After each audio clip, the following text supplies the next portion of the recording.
It's so nice to see you again, little Premier, and you're looking so handsome today. Thank you so much for agreeing to meet me in this secret, undisclosed location here on the West Coast, little Premier, because I have some very important information to share with you today, and it's of a timely nature. Huh? Yeah. First of all, though, I want to thank you and your government for agreeing to undertake a full environmental assessment process of the World Energy GH2 Project. Thank you so much. Oh.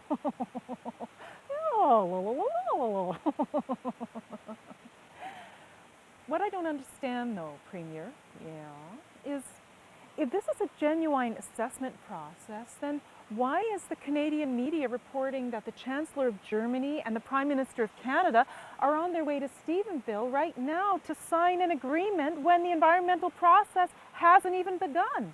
Huh? Yeah, they are. Yeah, they are. Did you even know that? Did you?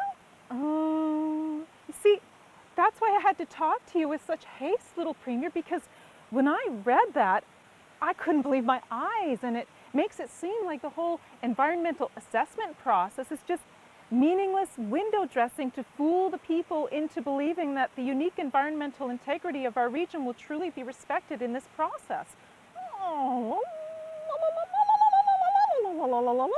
Develop. Yeah, see, that's what I don't understand, though, little Premier. I mean, why there has to be this great rush to develop this project, and I'm wondering if it has anything to do with it being reported in the news last week that someone at World Energy GH2 suggested that the energy they intend to create here in Western Newfoundland could be used to backstop the NL hydro deal with the Mayor of Nova Scotia. Huh? Yeah, like, what does that even mean? I don't know.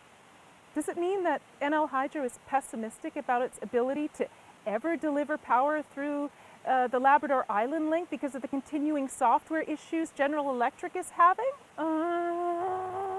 Does it mean they're afraid they'll never be able to get that to function properly, and so they need another way of delivering power to make good on their deal with Nova Scotia?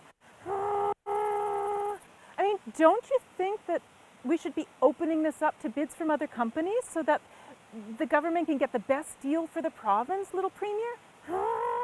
And don't you think, while we're in this great rush to develop this green energy project, that we should make sure that we don't destroy some of the most unique areas of the province, like the limestone barrens of the Port-au-Port Peninsula and the pristine serpentine barrens of the Blow-Me-Dun Mountains and the Lewis Hills, which are the same rare earth mantle geological formations as the World UNESCO Heritage Site in the Tablelands in Grossmoor National Park?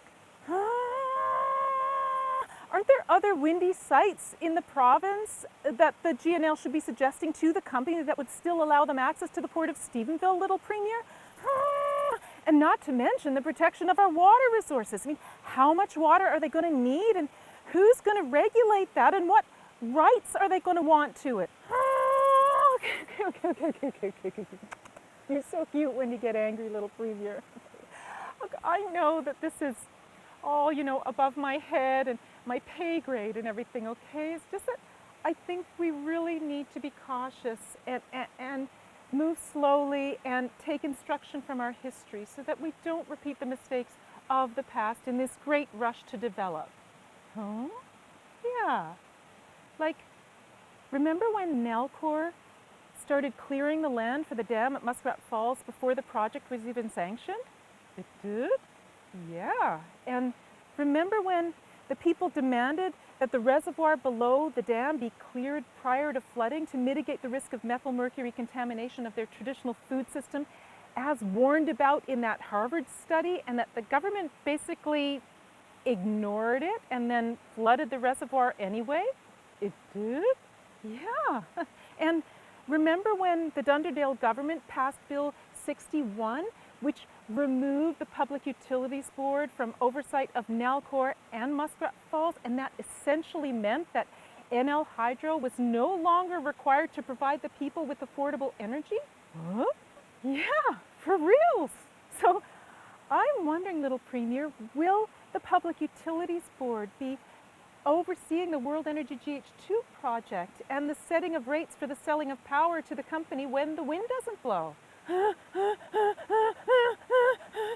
It's okay, it's okay, it's okay. Look, I'm sorry, little Premier. It's just that I don't want to see you jump into bed with all these rich and powerful guys without getting to know all of them first and then regret it in the morning, if you know what I mean. Huh? Yeah. And boy, that brings me to a truly awkward subject, little Premier. Aw? Yeah. Gosh, I'm not even sure how to say this. So, I don't know if anyone told you, but your very good friend, little Brendan Paddock, yeah, he's actually one of the partners in the World Energy GH2 company. So, and not only that, but until very recently, he was your senior advisor on energy matters. Yeah, so? Well, he was actually chair of the Churchill Falls Energy Analysis Team at the same time as the GNL was processing the initial application for his World Energy GH2 company. So, well, that's a conflict of interest, little Premier. It is? Yeah. And so it reminded me of another conflict of interest in our past that I thought I should tell you about. Oh, yeah? Yeah. So you remember the Newfoundland Railway, right? Yeah. Okay, so in 1898, the government negotiated a contract with a Mr. R.G. Reed to finish building the railway. Yeah. And in exchange for building the railway and operating it for a period of 50 years, he was to receive a land grant equaling about 3 million acres, which, added to the nearly 2 million acres he had already received from an earlier contract, equaled well over 4 million acres of the island. Oh. And that would have made him one of the largest landowners in the world. Oh. And then, yeah, a scandal broke out when it was revealed that the government's Minister of Finance, the Right Honorable A.B. Maureen, who was responsible for negotiating the contract on behalf of the government, was also, and at the same time, the lawyer representing the Reed Company in negotiations with the government. Oh, I know, it's crazy, right? Yeah. So, my point is, little Premier, conflicts of interest are not just a part of life. They're a symptom of corrupt governance and an unhealthy democracy. And so I really think we need to take instruction from our history, because I don't think we want to be repeating the mistakes of the past, do we?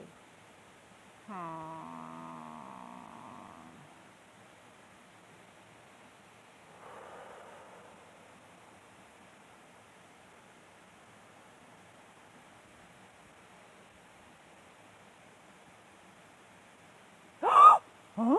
Did you hear that? Huh? Shh.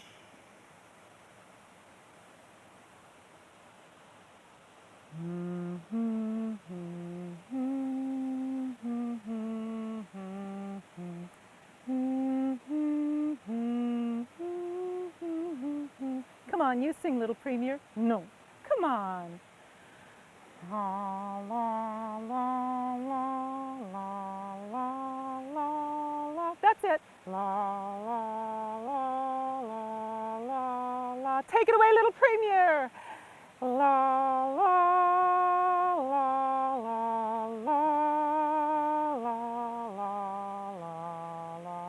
la la la. Well done, little Premier. God guard us all, boy.